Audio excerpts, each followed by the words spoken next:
Hard to tell today, but this used to be the heart of industrial Milwaukee, right when we first started as a city.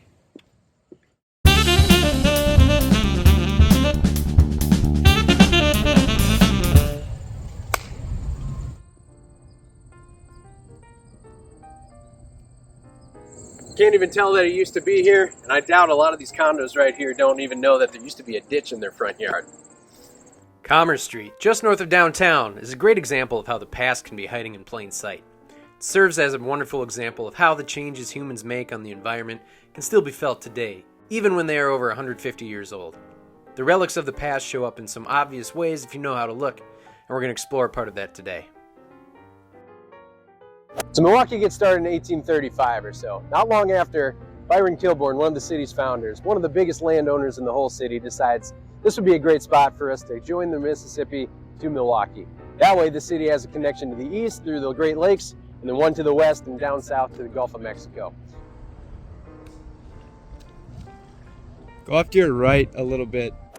This was at a time just before railroads were seen as a viable option for long-distance transportation, and canals, like the Erie Canal, were being dug all over the country to move bulk goods around cheaply. So a canal was planned from Milwaukee to the Rock River, near today's Jefferson and Johnson Creek. From there, goods could travel on down to the Mississippi and open up some new markets and put Milwaukee on the map. And this is as far as they got, unfortunately, just to the foot of Pick and Save and Adventure Rock. Byron Kilbourne himself dug the first shovelful of dirt for the canal. At least he was supposed to, but his shovel broke. And that was just going to be an omen of how the canal's future was going to shape up. The financial panic of 1837 soon happened after they had only made it about a mile up the river, and that caused the federal government and other investors to pull their backing.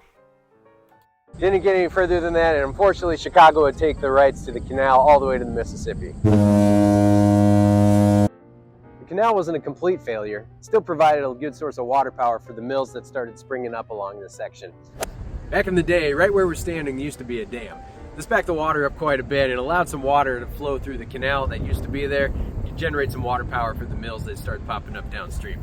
With the water on this side, this became a great spot for factories and mills. You could create your goods from the water power, load them onto the boats over here, take them out to the Great Lakes. Well, it only lasted about 30 years. This first wave of industrialization was starting to move over to steam power. Railroads started to become more prevalent, and the need for a canal or waterways was starting to become a little bit unnecessary. The canal started to become quite the backed up sewer with trash and debris all over the place, and eventually the city decided to fill it in and bestow upon it the name of Commerce Street.